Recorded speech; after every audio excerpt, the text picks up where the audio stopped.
Bitawan mo ako! Kunin mo na lahat ng pera ko! Huwag mo lang akong saktan! Wala ka nang magagawa. Akin ka.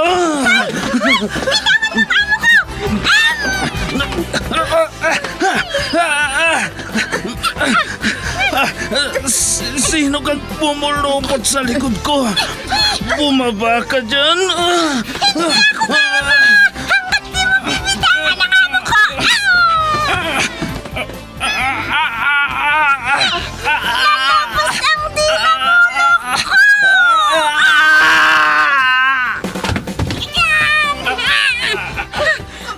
Ayan! Natumba na siya, madam! Salamat, Pepita! Salamat! Super Pipita, ang balikbayan na OFW, survivor mula Iraq, palaban sa hirap at nakahandang magsakripisyo sa ikabubuti ng karamihan, kabilang sa mga naturingang bagong bayani ng bansa. Super Pipita, isang dula na kung saan inyong mapapakinggan ang iba't ibang pakikipagsapalaran ng isang OFW. Super Pipita, mula sa Lovelet Artist and Talent Center Drama Productions, handog sa inyo ng #1 and most trusted radio network in the country, Bombo Radio Philippines. Basta Radio Bombo.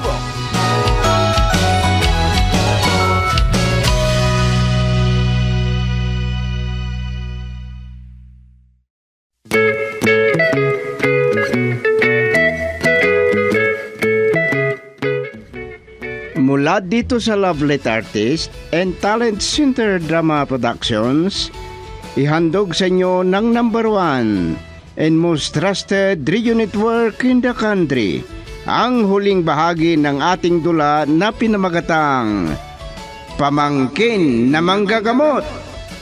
Dito sa ating dula, Super Pipita. Oh, naniniwala ka na. Di ba maganda dito sa plaza na pagjagingan? Umpisahan na natin ang mag-exercise. Maya-maya maliwanag na. Uuwi na tayo para hindi ka mapagalitan. Iya! Oh! Oh! Naku, Estiling, karatista ka pala? Pareho lang tayo. Nakikita kita minsan na nag-iensayo sa harap ng mga bahay ng amo mo. Iya! Pero mas magaling ka ata sa akin. Pulis kaya ito? Pero parang hindi naman. Pipita, tingnan mo kung sino yung tumatakbo. Si Rito. Oo nga, Bakit kaya? nagja-jogging din ba? Sinundan niya ito tayo ah. Baka narinig niyang sinabi ko nung nagpaalam ako kina Madam Atsar. Bakit naman niya tayo susundan? Oh, tingnan mo. Parang may tinatakasan. Ha? Ay, huwag kang magpahalata sa kanya ha, para hindi tayo mapansin. O sige, ipagpatuloy na natin ang ating ensayo. Talagang pareho tayong karatista, Pipita.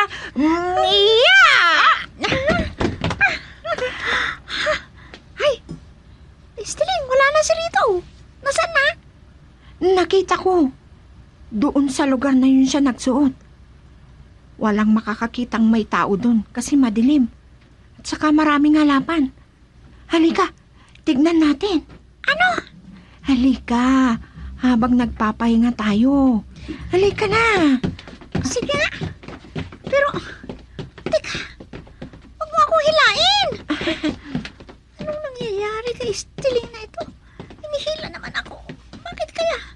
Gusto niyang sundan si Rito. Ano rin kayang tinatakbuhan ni Rito? Sigurado. Pagkagalitan na kami ni Madam, oras na malaman niyang wala si Rito sa bahay.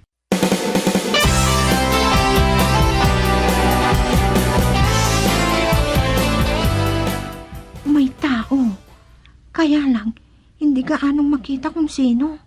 Kasi madilim ang paligid. At saka, nagtatago sa may halamanan. kasi. Muntik na tayo dun. Ah, Hindi ka kasi nag-iingat. Oo. May agimat nga ako. Ah. Anong problema mo? Parang kilala ko ang boses na yun Si Rito yun. oo nga, si Rito. Huwag kang maingay. Oo, attorney. Magtago tayong mabuti para hindi tayo Kakalimutan ko pa mapansin. naman yun. Mas magaling pa ako kaysa sa kumpadre niyong doktor. Ah. Oo, sige. Pupunta ako dyan maya-maya. Ay, iba naman yata ang kausap. Sige. Baka nakalata. Bye. Halika na, maliwanag na. Baka pagagalitan ka ni Madam Gualberta. Ay, kapag may oras ka mamaya, magkikita tayo ulit.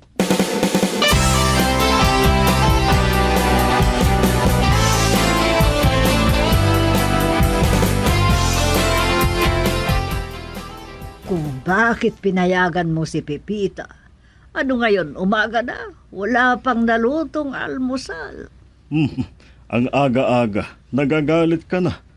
Bakit may pupuntahan ka ba? Kung magkakape ka lang, may mainit na tubig naman sa water dispenser. Bakit lagi mong kinakampihan si Pepita? May balak ka bang pagsabayin sila ni Esteleng? Ano bang klaseng kaisipan meron ka? Matanda na ako sa bagay na yan. Abadiyo, Oh, bakit namutla ka dyan? nakita kong parang umikot ang siradura ng pinto. Baka pasukin tayo ng magnanakaw. Anong magnanakaw ang sinasabi mo dyan? Maliwanag na. Ako, Rito! Gumising ka! Pinasok yata tayo ng magnanakaw! Anong sinisigaw mo dyan? Tignan mo muna kung sino ang pumasok. Si Pipita. Si Pipita pala. Walang hiyang katulong yan. Hindi man lang kasi kumatok.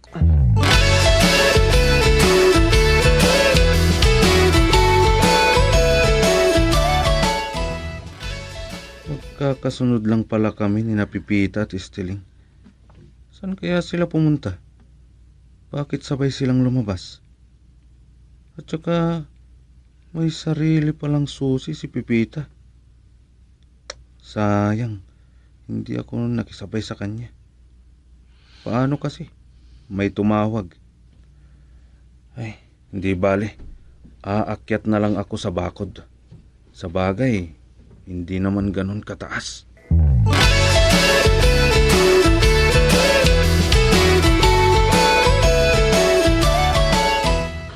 Ano ba, Pipita?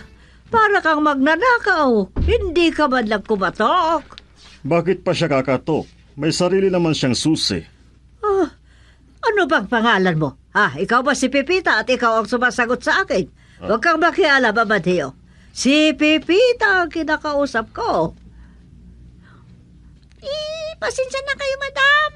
Kasi ang alam ko kapag ganitong oras, nasa kwarto pa kayo. At ayaw ko kayong maisturbo. Hindi mo ba alam na Sabado ngayon? Pati si Rito, wala din siya. Bakit? Nag-usap ba kayo na alis ngayon? Hindi po, madam.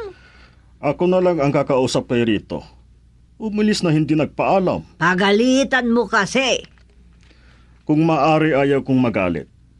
Pero sinabi mo, di pa pagalitan ko.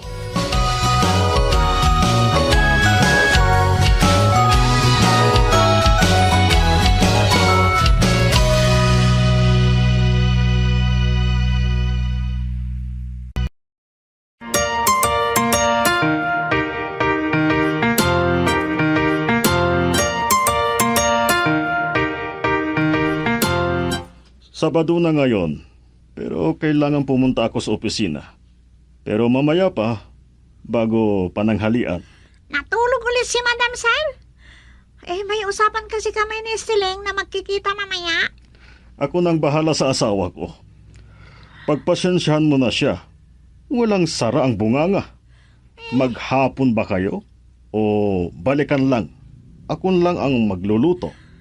Ang sabi niya po sa akin, akain daw kami sa restaurant. Kaya magluluto na po ako bago alis. Sige, nagbibiro lang ako.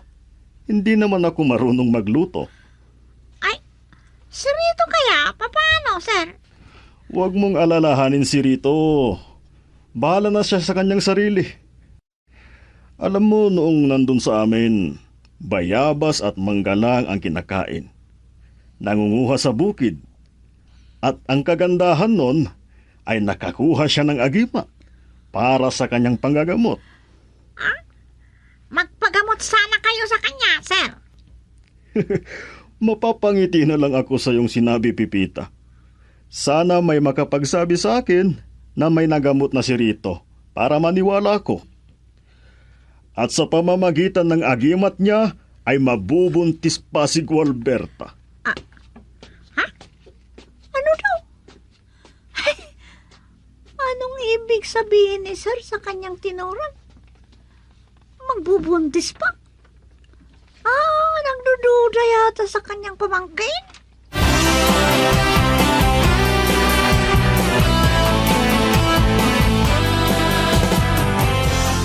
Lumabas ang mga kasama ko dito sa bahay. Ako lang ang walang susi. Sa bagay, hindi naman problema. Kung doon nga sa amin, kahit gaano kataas ang bundok, inaakyat ko. Ito pa kaya. Sanay akong umakyat sa bakod. Mabuti na lang at hindi pumapasok si Pipita dito sa aking kwarto. Hindi niya nakikita ang mga pera ko. Marami na akong naipon. Matapos lang namin ang napagkasunduan ng aking kasama, uuwi na ako sa amin. Kahit sa kabundukan na ako manirahan, walang problema. Marami na akong pera.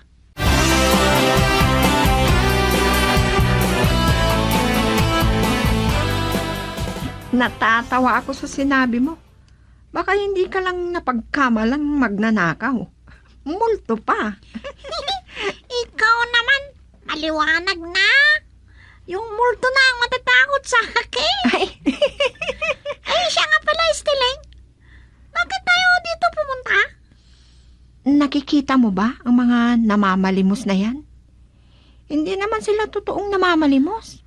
Ano? Paano mo alam?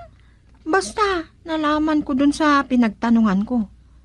Nagkukunwari ang iba. Isusunod natin doon sa gustong-gusto ni Rito na puntahan. May kantin doon. May malapit na restaurant. Doon tayo kakain. Kung ganun palagi kayo nagkikita ni Rito.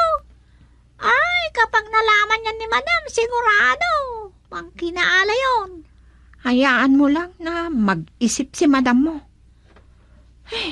Mainit dito. Nakabukas na ang mall. Punta muna tayo doon. Babalik na lang tayo dito mamaya. Sige. Ay, hindi ko maintindihan ang Estiling na ito. Ang dami niyang sinasabi. Ang dami niyang alam. Ay, bakit kaya dito niya ako niyaya?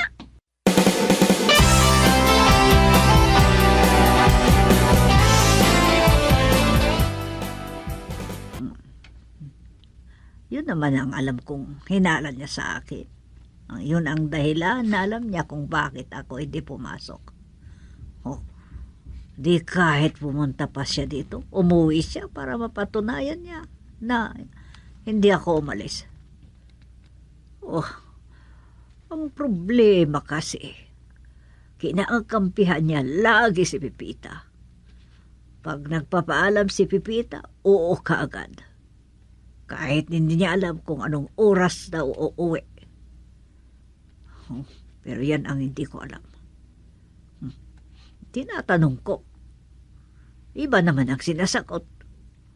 Nagpapahiya pa. Di kahit umuwi siya. Nandito naman ang pamangkin niya.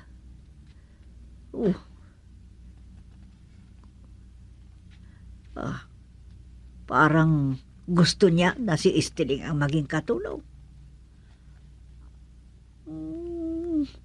Biro lang daw. Salungat naman ang sagot niya sa tanong ko.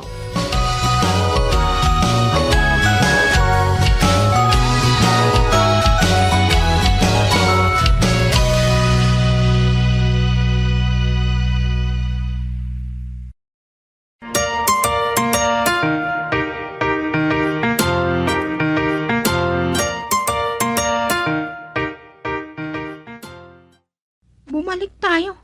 Pero hindi naman natin siya nadatnan. Baka bumili siya ng isda. Ano bang sinasabi mo, Estiling? Natunaw na ang dalhan nating halo-halo. Ang init kasi ng panahon. Saan ba ang kwarto ni Rito? Ang maliit na pinto ang kwarto niya. Yan, oh. Bakit ba? Ikaw pa rin ba ang naglilinis? Minsan, ako ang naglilinis. Kasi ang dumi ng kwarto niya. Di, pinabayaan mo lang sana para lamunin niya ang alikabok.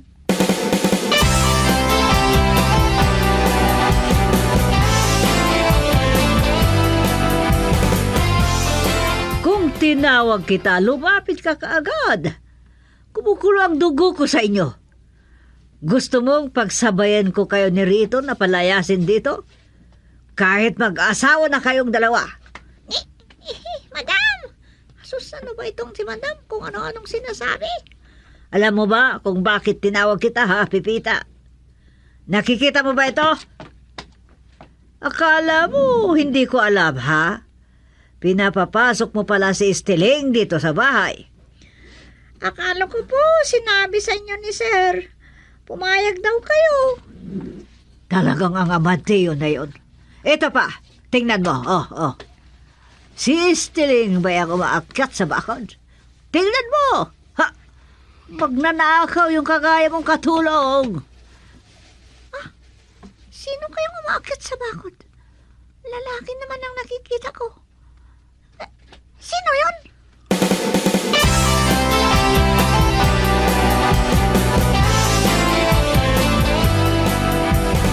Yan ba ang dahilan kaya iniwan mo ako? Wala namang masama kung mangapit bahay si Estiling. Ayaw mong ipakita sa ibang tao ang loob ng bahay mo, maganda naman. Walang hiya ka talaga, Amadeo. Dito pa sa loob ng bahay kayo magkikita ng babaeng yon? Tignan mo nga yung photo footage sa monitor ng CCTV kung nandyan ako na nakikipag-usap sa kanya. Malaki ang computer at si Pipita lang ang kausap niya. Sinabi ko naman sa iyo, wala na sa akin ang mga bagay na yan. Mabuti sana kung hindi pumasok para magnakaw. Tingnan mo kung sino ang umaakyat sa bakod. Hindi mo masasabi na si Estiling yan. Hindi makita ang kanyang mukha. Impostor na katulong yon, Amadeo. Pipita! Halika nga dito. Bakit mo tawagin si Pipita? Bakit po, Sir? Pinagpipilitan ni Gualberta na yung umaakyat sa bakod ay si Estiling. May nawawala ba dito sa loob ng bahay? Wala naman po, Sir. Kinakampihan mo kasi. Magkasabwat kayong dalawa kasi. Pwede kayong pumasok sa kwarto ko kung may makikita kayong bagay o kahit ano na kinuha ko sa inyo. Hindi ako humahawak ng pera. Kung may barya man, yun ay pamasahe ko lang po. Hindi ba't magkasama kayong dalawa na pumunta sa bangko? Anong malay ko? Mabigat na paratang na yata yan, Madam. Tignan mong mabuti ang tao dyan sa monitor. Isum mo. Kung si Estiling nga. Maliit lang siya. Kasing taas lang ni Rito. Baka si Rito na pamangkin mo yan. Tawagin mo nga siya, Pipita.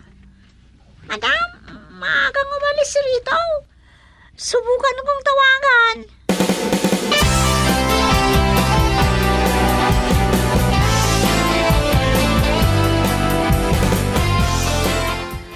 Ay naku, Estiling. Masama ang kinalabasan ng pagpunta mo dito sa bahay. Oo, nalaman ni Madam na pinapasok kita. Ang mali. Sinabi niya na ikaw lang ang umaakyat sa bakod na nakikita sa CCTV. Ay, talaga ang sama. Pinaghihinalaan tayong dalawa, magkasabwat daw tayo. Pero alam mo, nakita ko minsan si Rito umaakyat sa bakod.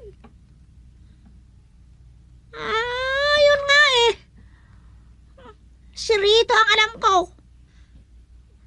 Ha? Ay, siya ang alam mo? Ano?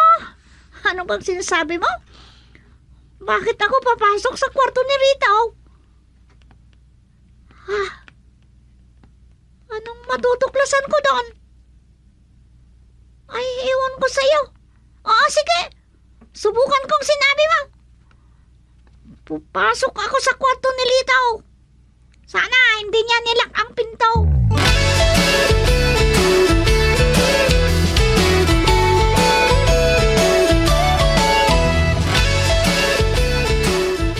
Si Rito talaga. Hindi naglilinis dito sa kanyang kwarto. Ang dumi-dumi. Kalat dyan, kalat dito. Ang ali-alikabok. Halo-halo na yata yung marumi at malinis na damit niya dito. Ay, nako. Ha? Pera? Aba, ang daming pera.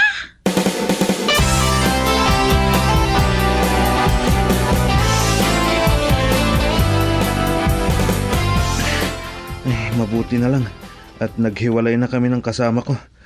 Mahihirapan silang maghanap sa akin. Wala naman silang makikitang ebidensya laban sa akin. Malayong paghinalaan nila ako. Maganda dito sa pwesto ko. Sir, siya na yun! Ha? Si Sterling? Bakit siya nandito? At may kasamang pulis? Sa wakas, natapos na rin ang pagpapanggap mo bilang manggagamot. Tingnan ko nga kung maililigtas ka ng agimat na sinasabi mo, Rito.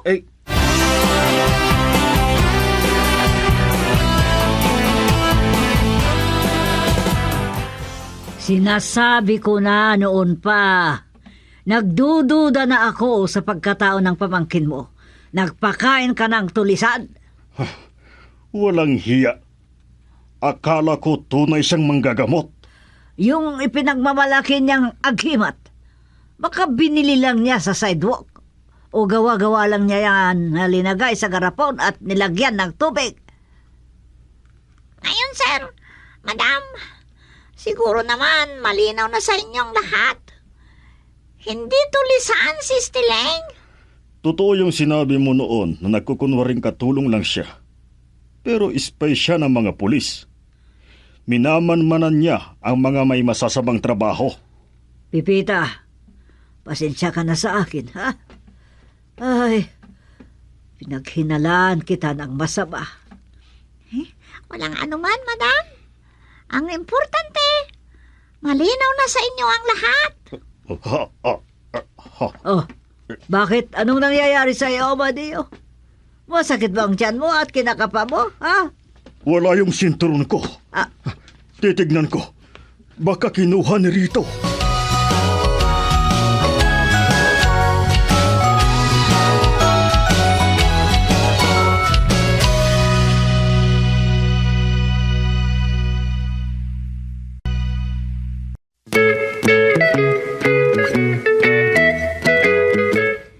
Diyan nagwawakas ang isa pang kwento dito sa ating dula, Super Pipita.